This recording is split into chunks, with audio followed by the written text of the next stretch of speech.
Hi everyone, welcome. I'd like to offer a short seated practice today, and we're going to be playing with the relationships and connections from the hand up to the shoulder. And we'll be working with some different arm positions and movements here. We'll be doing this in seated. You can be on the floor, you can be in a chair, whatever works well for you.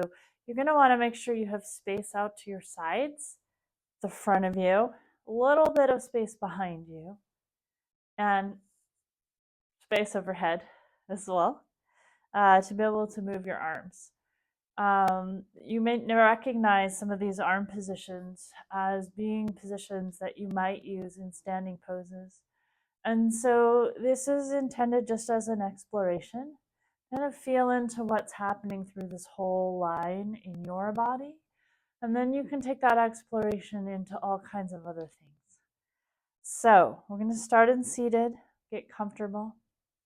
If you're seated on the floor, it can really help to have a blanket or a cushion underneath you so that the sitting bones are raised up a little bit. It can help you be a little more relaxed and at ease through the lower body. If you're still uncomfortable on the floor, I recommend getting into a chair, because if you're struggling to be upright here, it's going to affect what happens up in your shoulders. So we're just going to take a few breaths here to feel in.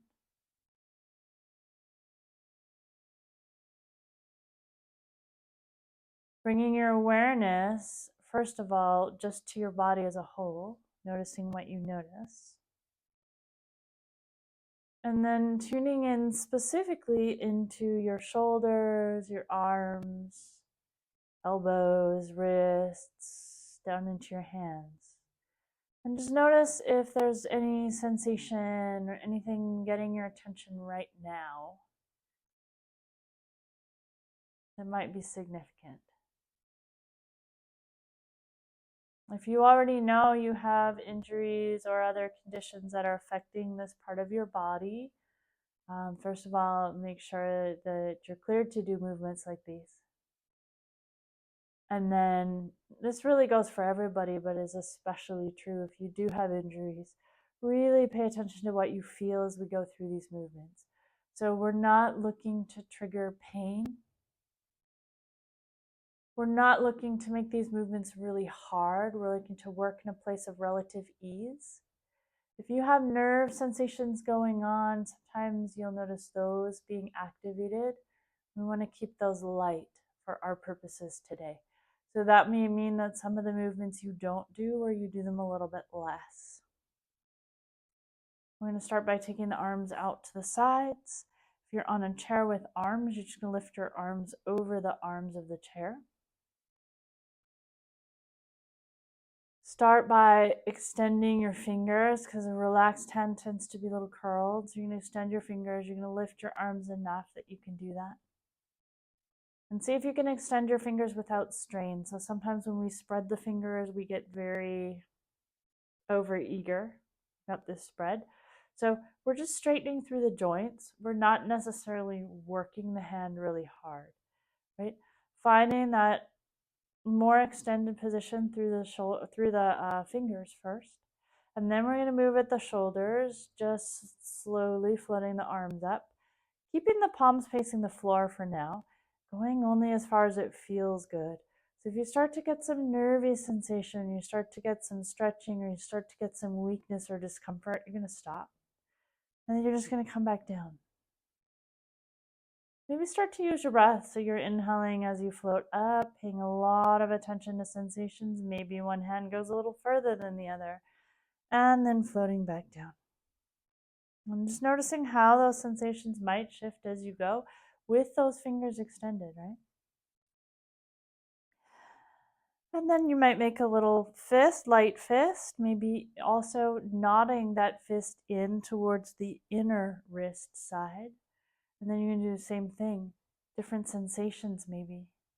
Maybe more intense, maybe sooner, maybe less intense, or you go further. I'm just going to move a few times with this position of the hand and wrist.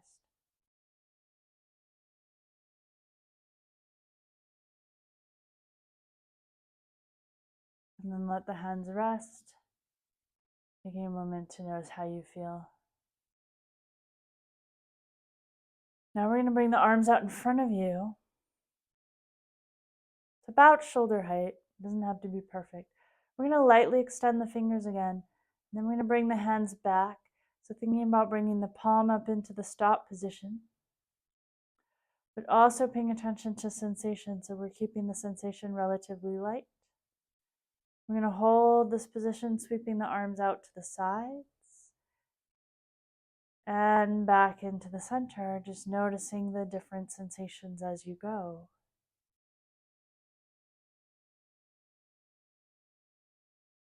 Notice if things shift as you go back and forth a few times.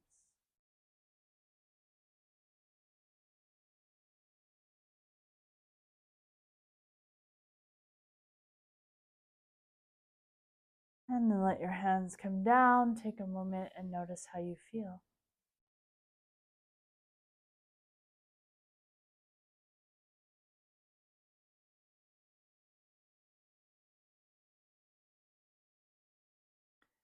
Bend the elbows with the palms facing each other. Upper arms are right by your sides.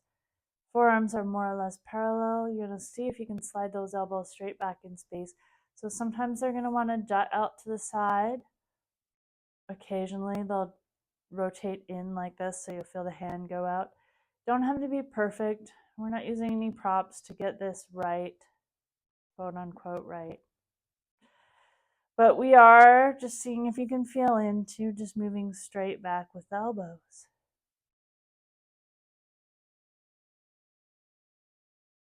And then you're going to hold that position to rotate so the palms are coming open to the front. And just respect what you feel in your shoulders.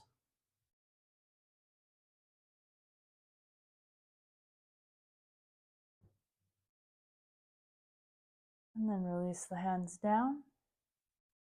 And we're going to take the arms all the way up.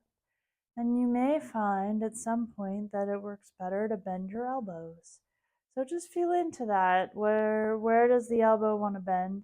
And there are times when we don't want to bend the elbows because we want to focus on the shoulders.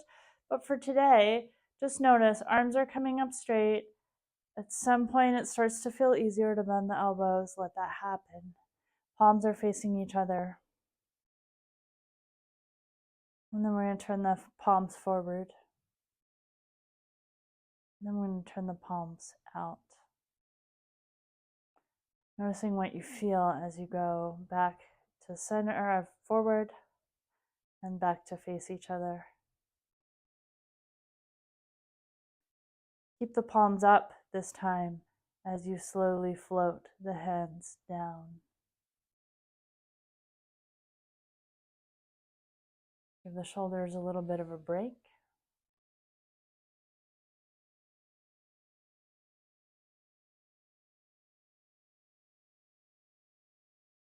And then we'll just bring your hand in front of you. Sometimes if you're seated on the floor or even on a chair and you find that in your body you have to lean to rest your wrist on your knee, you might just grab a prop. So I'll grab a block here, but if you don't have a block, you can really use anything. You can use a rolled up sweatshirt, you can use a pillow, whatever you've got. You might just use that to rest your wrist. So I'm going to rest my forearm here on the block. I'm going to have my wrist over the edge. I'm just going to make a gentle fist here. I'm going to use my opposite hand just to keep this hand in place. And now I'm going to make some circles here with the wrist.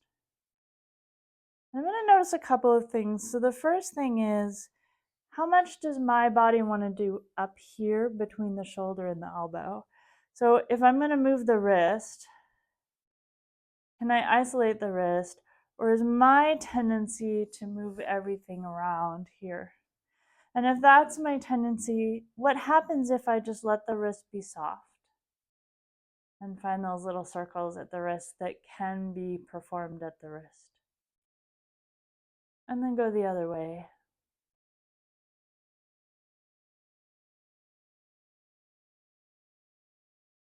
And then lightly extend the fingers. And I circle here. How much do my hands want to participate? How much does my shoulder want to participate? Going the other way.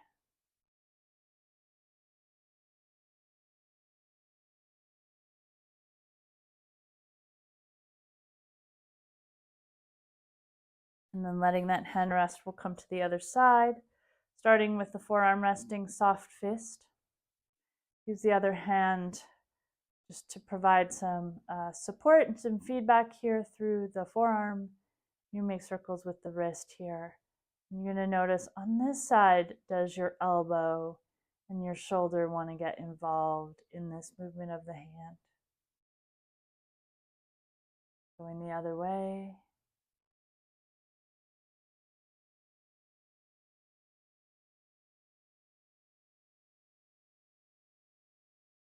And then extending your fingers gently. Same thing, just seeing how that's different. And do the fingers want to get involved in the movement of the wrist? Going the other way. None of this is wrong, by the way, if other things are getting involved, right? What we're doing is exploring the connections.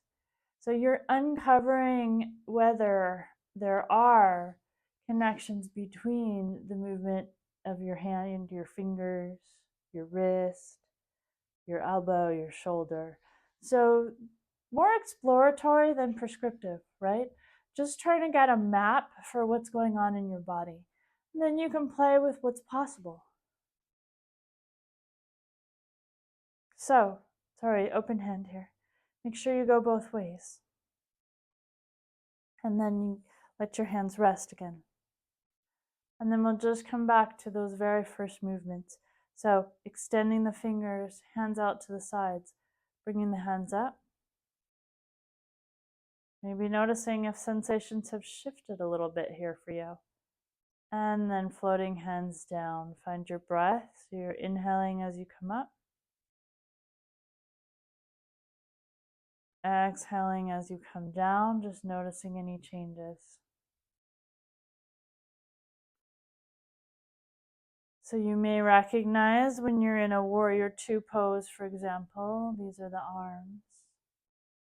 What you do with your wrist here in the posture and the forearm and the shoulder, right, is going to affect how everything feels.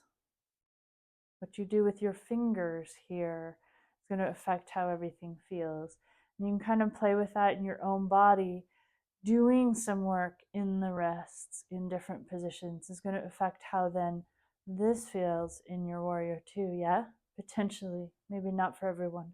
So check it out, see what happens for you. Warrior one, Utkatasana, chair pose or fierce pose, right?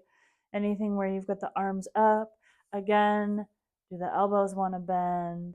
What's going on with the fingers and the hands and the forearms? All of that's going to affect how you feel.